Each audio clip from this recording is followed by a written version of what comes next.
The sun was already beginning to sink behind the hills when the auction finally came to an end. The barn, once filled with murmurs and the shuffle of boots, now echoed mostly with silence. The auctioneer, tired and damp with sweat, lifted his mic one last time, his voice flat and worn. "All right, folks, last lot of the day. German Shepherd, male, no papers, condition, critical." A hush fell over the remaining crowd. Inside a steel cage, tucked away in the corner, lay a dog that barely looked alive. His fur was patchy, scarred in places. Flies buzzed around old wounds that hadn't healed right. His ribs stood out like broken fingers beneath skin that barely hung on. But most striking of all were his eyes, dim, defeated, not even scared anymore, just empty. No one moved. A couple of younger handlers snickered. Damn shame. Wouldn't even make good security. Better off putting him down. At the back of the barn stood Elena Carter, 25, a quiet woman in a faded denim jacket, arms crossed, eyes fixed on the cage. She hadn't come to buy anything, just tagging along with a coworker, trying to get out of the house for a while. But something about that dog held her still. Her gaze locked with his, and time seemed to slow. The room faded, the noise softened. In those lifeless eyes she saw something she couldn't name, something cracked but still holding on. A reflection, maybe, a scream no one else could hear. It was the same kind of silence she'd seen before, the kind that came after loss, when there were no more words left to say. And suddenly, she couldn't look away. The auctioneer cleared his throat, already moving to close the book. "No bids?" "All right, then, he goes straight." $1, said Elena. Heads turned. The auctioneer blinked, surprised. $1? All right. Sold. From the back of the barn. Someone muttered, "She just bought herself a problem." Elena didn't reply. She just walked to the table and started signing papers. They loaded the dog onto the transport trailer with little care. He didn't resist. He couldn't. His limbs hung limp, like they no longer belonged to him. When they set him down, he didn't move, just lay there, breathing slow and shallow. One of the farmhands helping with the loading turned to Elena as she stood by the truck. "You sure about this?" he asked, half smiling, half pitying. "He won't last through the weekend."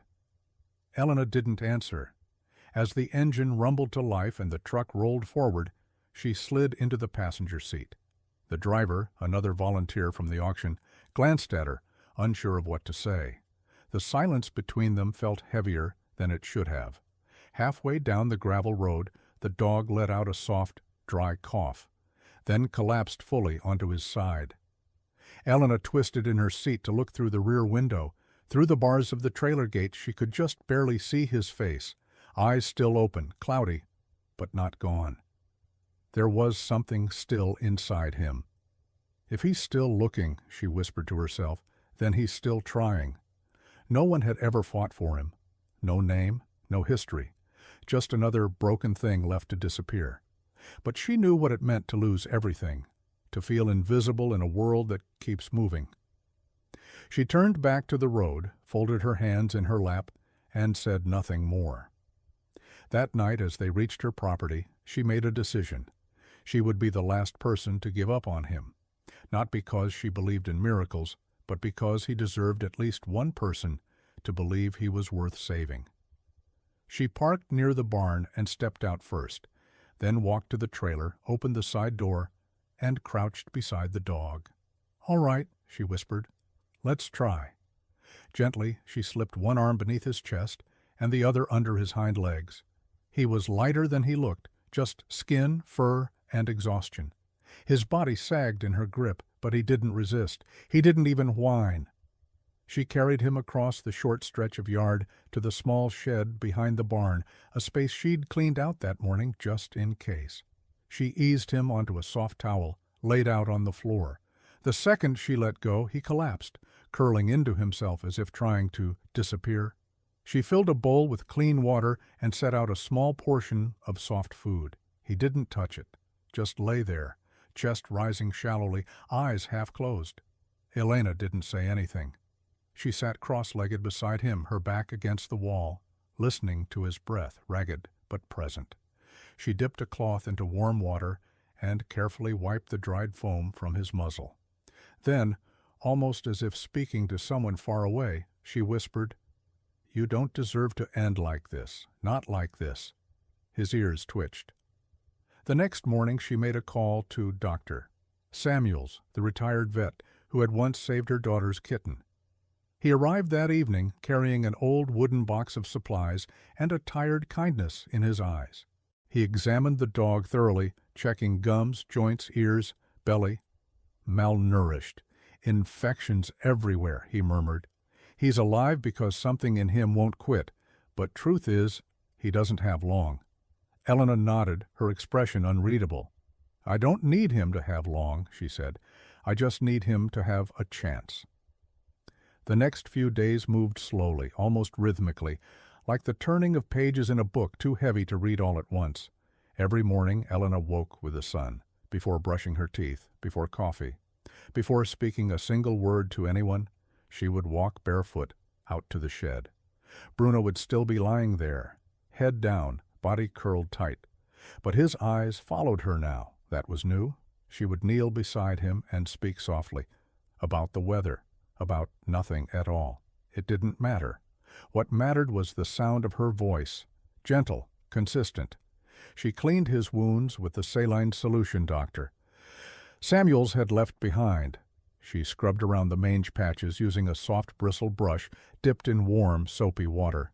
She wiped his paws, cleared the crust from his eyes, applied ointment with the tenderness of someone who knew what it meant to be fragile. Sometimes he flinched. Most times he didn't. On the third day he licked her hand, just once, like a whisper. She didn't react. She simply placed her hand over his head and left it there a while, longer than usual. Then came the fourth day. She opened the shed door like always, expecting to find him still curled in the corner, but something made her stop, frozen in the doorway. Breath caught. Bruno was standing, not steadily. His legs shook beneath him like green branches in wind, but he was up, and his nose hovered over the food bowl. Then, slowly, cautiously, he began to eat.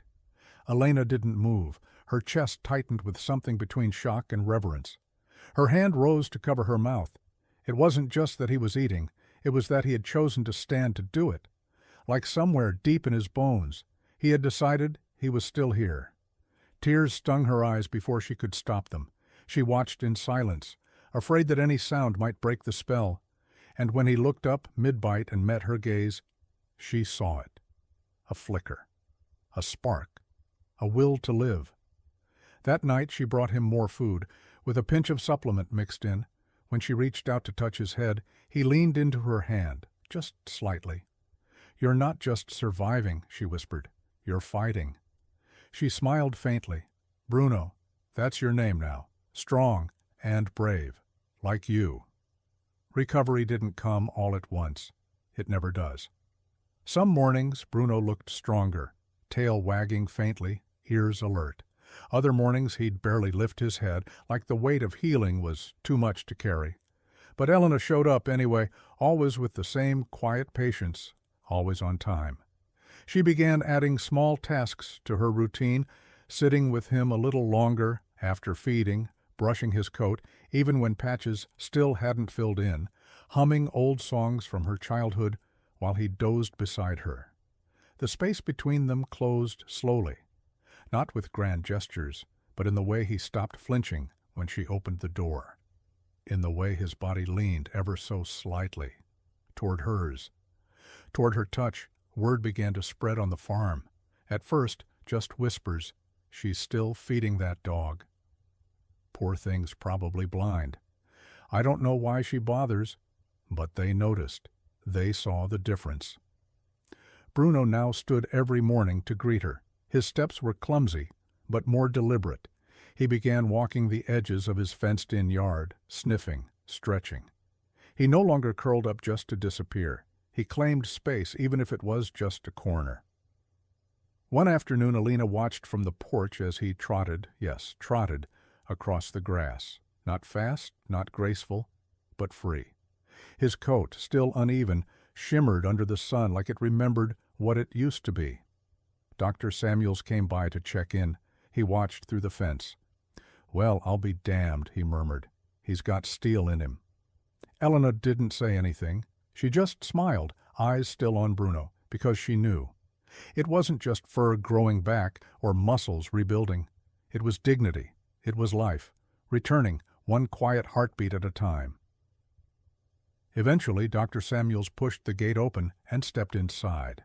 Bruno approached him, calm, alert, not fearful.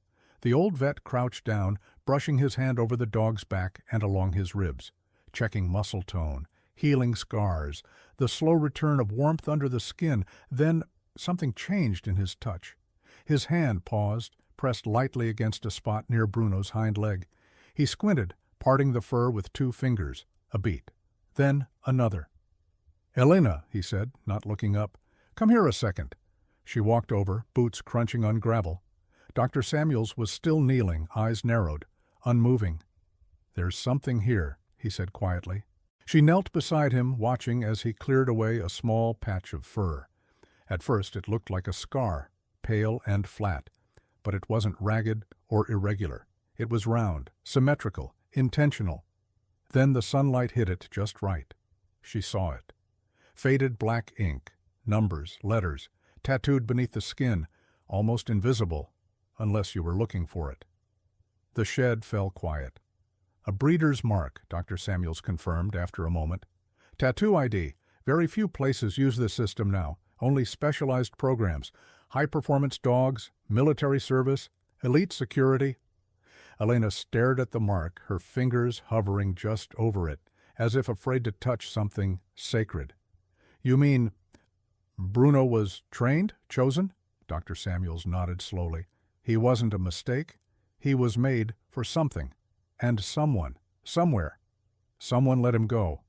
He pulled out his phone, snapped a photo, and began typing. "I know someone who can trace this." Elena remained kneeling beside Bruno. Her hand finally rested on the faded tattoo, and for the first time since she'd brought him home, she didn't just see a dog recovering. She saw a story fighting its way back to the surface. The results came the next morning. Dr. Samuels returned with a thin manila envelope, its edges curled from the drive. Inside were printed records, breeding codes, lineage charts, old certification stamps, some smudged, some still sharp. Bruno wasn't just any dog. He had come from a respected security training facility in the Midwest, the kind of place that trained elite K-9s for police units and private security firms. His bloodline traced back to champions, agility, obedience, temperament, the best of the best. But the facility hadn't survived the pandemic. Debt piled up, lawsuits followed, dogs were sold quickly, carelessly, some were documented, others slipped through the cracks. Bruno had been one of them, bred for precision, trained for loyalty, then forgotten. It rained that evening, the kind of rain that hushes everything, the trees, the wind, even the thoughts in your head. Elena sat on the porch, a wool blanket around her shoulders, a cup of tea cooling between her hands. Bruno lay curled at her feet. His breathing was steady, his eyes half closed. Dr. Samuels had brought the papers earlier, but he stayed. He didn't ask why, neither of them did. He leaned on the porch rail, watching the sky darken. After a long silence, he said softly, "He came from good stock." Elena nodded, still looking out into the gray. "He was meant for something else," the doctor added. "You can see it in the way he carries himself now." She didn't answer right away, just ran her hand down Bruno's back, fingers moving slowly through the now thickening fur. "He was trained to serve," she murmured, "to protect, to follow someone into danger if needed." Her voice caught. "And instead, he ended up in a cage, waiting for nothing." The doctor adjusted his hat, cleared his throat. "What made you notice him that day?" Her jaw tightened. She looked down, eyes fixed on the dog, but not really seeing him. The silence stretched, not out of hesitation, but from the weight of what she hadn't said out loud. "It wasn't just him," she said finally. "It was the way he didn't ask for anything, the way he just accepted what was happening to him like he'd already heard the worst. She paused, her voice lower now. My daughter looked like that near the end. Dr. Samuels didn't move. She stopped asking too, stopped fighting, not because she didn't want to live, but because she could tell the rest of us had already given up. The porch creaked quietly beneath them. I didn't want to watch that happen again, Elena said. Not to him. Bruno shifted against her feet, just enough for his body to touch her leg. She lowered a hand and let it rest on his head. The doctor looked at her, then at the dog. He said nothing more. He didn't need to.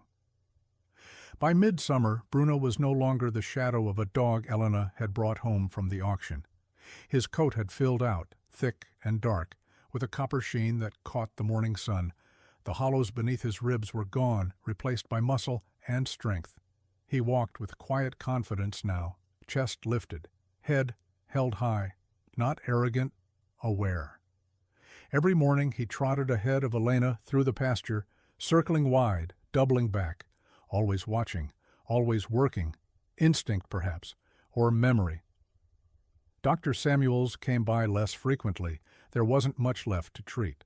On his last visit, he stood by the gate, arms folded, eyes narrowed.